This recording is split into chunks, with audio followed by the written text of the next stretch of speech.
Assalamu alaikum everyone, this is Fahad and you're watching yours favorite, yours own YouTube channel Speak English with Fahad. Sorry for a pause.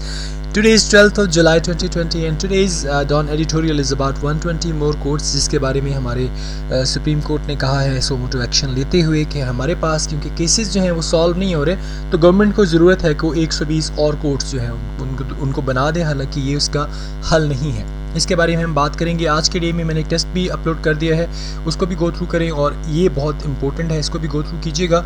इसके ऊपर question ये है कि at the end of the session या at the end of the और editorial में आपको बता दूंगा कि क्वेश्चन क्या है। So without wasting the time it's time to start. Justice must not only be done, it must be seen to be done. इंसाफ ऐसा होना चाहिए, वो ये ना हो कि बस हो गया है, वो नज़र आना चाहिए कि वो हुआ है। But the national accountability bureau, लेकिन जो नैब है, appears entirely indifferent to this oft quoted aphorism। लेकिन अगर आप नैब को देखें तो ये जो हमारा ऑफन कोटेड ये जो हमारी सेइंग है, ये जो कहावत है, इससे बिल्कुल वो इंडिफरेंट नज़र आती है, मुख्तलिफ नज़र आती है। द कॉन्सेप्ट ऑफ अकाउंटेबिलिटी, हमारा जो अकाउंटेबिलिटी का कॉन्सेप्ट है, never shorn of political consideration in this country. उसने कभी भी पॉलिटिकल कंसिडरेशन को अनवेल नहीं किया। शॉर्न शेयर की सेकंड फॉर्म है। इसका मतलब होता है किसी भी कोई भी चीज़ है जो वॉल्फ है उसकी खाल उतारना, यानी किसी को अनवेल करना। Has over the years become increasingly tainted, और ये सालों के साथ गुजरते गुजरते ये क्या हो चुका है, ये ख़राब हो चुका है, कंटेमिनेटेड हो चुका है, पोल्यूटेड हो चुका है। और वेडनेसडे वाले दिन द सुप्रीम कोर्ट, ये जो हमारी सुप्रीम कोर्ट है, directed that at least 120 more accountability courts should be set up in Pakistan। उसने कहा कि तकरीबन जो है ना अकाउंटेबिलिटी कोर्ट्स जो है 120 कम अज़ कम पाकिस्तान में और होने चाहिए। It was hearing a suo motu action petition about the delays in accountability court trials and was egged by the fact that 1226 references are pending since 2000। और ये कब हुआ, ये एक उस सोमोटो पटिशन को सुनते हुए हुआ जिसमें एक फैक्ट बताया गया, जिससे इरिटेट हो के ये फैसला किया गया कि अभी तक 1226 ऐसे रेफरेंसेस हैं जो सन 2000 से पेंडिंग हैं, and that 5 out of total of 25 such courts have vacancies for जजेस। और ये भी उसमें बताया गया कि कम अज़ कम जो है 25 में से 5 ऐसी कोर्ट्स हैं जिनमें अभी 25 वैकेंसीज पड़ी हुई हैं। ठीक है। According to Section 16 of the National Accountability Ordinance 1999, अगर नेशनल नैब जो है उसके सेक्शन 16 जो ऑर्डिनेंस 99 है उसको देखें, corruption cases must be decided with in 30 days of being filed, कि जो करप्शन केसेस हैं उनको 30 डेज़ के अंदर अंदर उनके जब वो फाइल होता है तो उसके विद इन अ मंथ उनका डिसीजन आ जाना चाहिए। Certainly the delay is unforgivable। हकीकतन ये जो डिले है ये नाकाबिले माफ़ी है। It constitutes a violence of due process right। ये process right ये क्या करता है, ये इनिशिएट करता है वायलेशन का ड्यू प्रोसेस राइट्स के हवाले से, and destroys lives and reputation of individuals who may well be innocent of the crime they have been charged with। और ये क्या करता है, उन लोगों की ज़िंदगियाँ डिस्ट्रॉय करता है, उनकी रेपुटेशन ख़राब करता है जो बेचारे मे बी वो इनोसेंट हो सकते हैं उस हवाले से जिसका उनके ऊपर जुर्म आयद किया गया है। और ऐसा हुआ भी है हमारे पाकिस्तान में। However, setting up more courts is not going to address the real problem that bedevils the accountability drives। ताहम ये जो इन्होंने कहा कि जी और कोर्ट बना दिए जाए, तो ऐसा नहीं लगता कि ये जो बात है ये रियल प्रॉब्लम जो है उसको ख़त्म कर दे, जो बेडिवल करता है, जो फैलाता है बुराई को इस अकाउंटेबिलिटी ड्राइव के against. NAB's performance has been so abysmal, it's unearthing of prosecutable evidence so pathetic। अगर आप नैब की परफॉर्मेंस को देख लें तो ये इतनी ज़्यादा ड्रेडफुल हो चुकी है, और इसका ये जो अनकवरिंग है ना, अनअर्थिंग का मतलब होता है ज़मीन खोद के कुछ हक़ाइक़ निकालना, ये प्रोसिक्यूटेबल एविडेंस के ख़िलाफ़ ये इतनी पैथेटिक हो चुकी है, and it's disregarded for legal requirement so brazen. और इसकी जो ये इतनी ज़्यादा डिसरिगार्डेड है लीगल रिक्वायरमेंट्स के लिए, इतनी ज़्यादा शेमफुल हो चुकी है that it has forfeited any claim to being an impartial and implement body generally working to bring corrupt elements to book। कि ये सरेंडर कर चुकी है किसी भी क्लेम के सामने जो इसने किसी इम्पार्शियल के जी वो इम्पार्शियल होने के ये इम्पार्शियल है, और किसी के ऊपर जो इसने जनरली कोई चीज़ लगाई है करप्ट एलिमेंट, तो उसको जो है ये उसको अभी तक उसका जो है मुहासरा करने में या उसको रीड आउट करने में नाकाम हो चुकी है. So far reaching have been the adverse effects of its high handedness that the government some months ago undertook the selectively prune its power to proceed against businessmen and bureaucrats. So अभी तक अगर आप देखा जाए तो इसके बहुत ख़राब इफ़ेक्ट्स आ चुके हैं कि इसने बहुत ज़्यादा हाई हैंडेडनेस कर दी गवर्नमेंट ने कि कुछ मंथ पहले इसने क्या किया कि इसने अंडरटुक किया कि कुछ सिलेक्टिवली जो है कुछ जो पावर्स हैं उनको ट्रिम कर दिया जाए कि ये क्या नैब जो है वो प्रोसीड कर सकती है बिजनेसमैन और ब्यूरोक्रेट्स के against. The superior courts have time and again taken NAB to task. Supreme court जो है टाइम एंड अगेन का मतलब होता है अगेन एंड अगेन, बार बार जो है नैब को ये टास्क दिया है. In March the Islamabad high court pass the landmark judgement. High court Islamabad high court ने एक लैंडमार्क जजमेंट दी है मार्च में, in which it termed the NAB chairman's arbitrary powers of arrest as running counter to constitutionally protected fundamental right.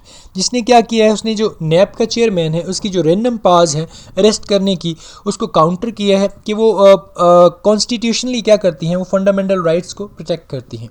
In its detailed verdict, अगर इसके detailed फैसले में जाएं, द कोर्ट ने कहा there must be sufficient incriminating material to justify arresting an accused, कि आपके पास कम अज़ कम एक सफिशेंट किस्म का मटेरियल होना चाहिए. इंक्रिमिनेटेड यानी जो आपने उसके ऊपर इल्ज़ाम लगाया है आपके पास उसके हवाले से उसको जस्टिफाई करने के लिए ना एक सफिशेंट मटेरियल होना चाहिए.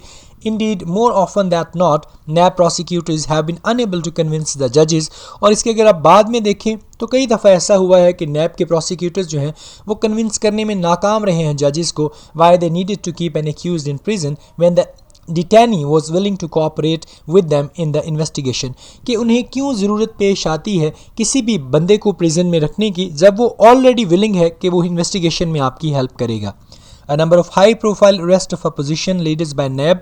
अगर अपोजिशन के हाई प्रोफाइल अरेस्ट की बात की जाए जो NAB ने की है, such as that of Shahid Khaqan Abbasi and Ehsan Iqbal among others.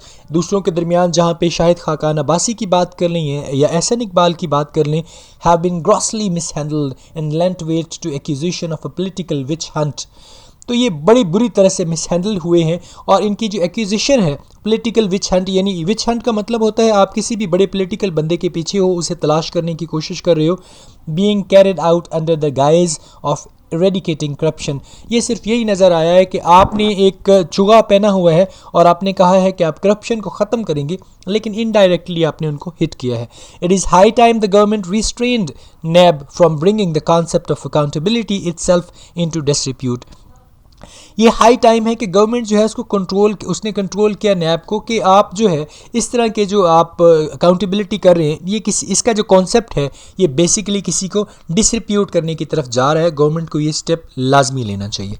आज का क्वेश्चन ये है इस एडिटोरियल के हवाले से कि क्या वाकई गवर्नमेंट जो है वो सिर्फ ये जो हमारे सामने ये जो करप्शन है या जो सारी ये बुराइयां हैं उनके ख़ात्मे के लिए ऐसे स्टेप्स ले रही है या गवर्नमेंट सिर्फ पॉइंट स्कोरिंग के लिए ऐसे काम करवा रही है और वो भी NAB से. Please answer in the comment section. अगर मैं विकेबलरी के हवाले से बात करूं तो today's vocabulary is about 7 to 8 और 10 वर्ड्स. फर्स्ट है जी एफोरिज्म पढ़ा जाएगा. एफोरिज्म का मतलब होता है कहावत, saying. The old aphorism the child is father to the man. Tainted का मतलब आ जाएगा पोल्यूटेड करना, कंटेमिनेट करना, किसी चीज़ को ख़राब करना. The air was tainted by fumes from the car. Irate का मतलब होता है इरिटेट हो जाना, किसी चीज़ पे अनॉय हो जाना. It irks her to think the run around she received. Next word is constitutes. Constitutes का मतलब होता है इनिशिएट करना यानी पहल करना. Lone parents constitute a great proportion of the poor. Bedevils का मतलब plight, यानी bedevils का मतलब होता है जो गुनाह स्टार्ट हो रहे होते हैं या जो हमारे अंदर जो बुराइयां हैं जब वो निकलती हैं. Projects like this are bedeviled by the shortage of cash. Unearthing का मतलब होता है हकाइक निकालना, किसी चीज़ को अनकवर करना, अनवेल करना. They have done all they can to unearth the truth. एबास्मिल का मतलब होता है ड्रेडफुल, खौफनाक, ख़तरनाक, अजीबो गरीब. The quality of her work is abysmal. Forfeited का मतलब होता है सरेंडर कर देना, किसी चीज़ के आगे घुटने टेक देना. She didn't mind forfeiting an hour in bed to muck out the horses. Brazen का मतलब होता है शेमलेस, यानी बड़ा ही उस शर्मिंदगी का बायस कोई चीज़ बनने वाला. He went about his illegal business with a brazen assurance. Incriminating कहते हैं किसी के ऊपर इल्ज़ाम लगाना या किसी के ऊपर कोई जुर्म आयद करना। He refuse to answer questions in order not to incriminate himself. Guise का मतलब होता है पेरेंट्स हो सकता है, दिखावा या भेस को कहा जा सकता है।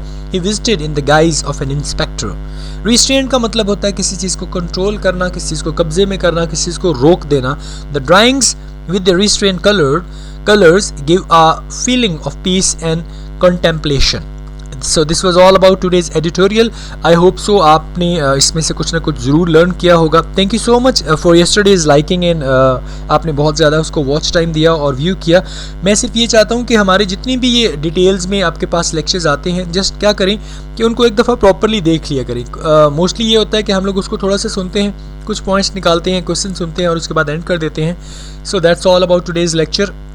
आज के दिन में इंशाल्लाह पाक स्टडी भी हम शामिल करेंगे ज़रूर, तो उसके ऊपर भी अपने व्यूज़ ज़रूर दीजिएगा कमेंट बॉक्स में कि आपको कैसा लगा। फीडबैक देते रहा करें ताकि हम खुद को अपडेट कर सकें, खुद को आपकी नीड के अकॉर्डिंग हम लोग जो है मोल्ड कर सकें। अपना बहुत ज़्यादा ख्याल रखिएगा। Please do not forget to subscribe and like my channel. Take good care of your self. अस्सलाम वालेकुम। अल्लाह हाफ़िज़।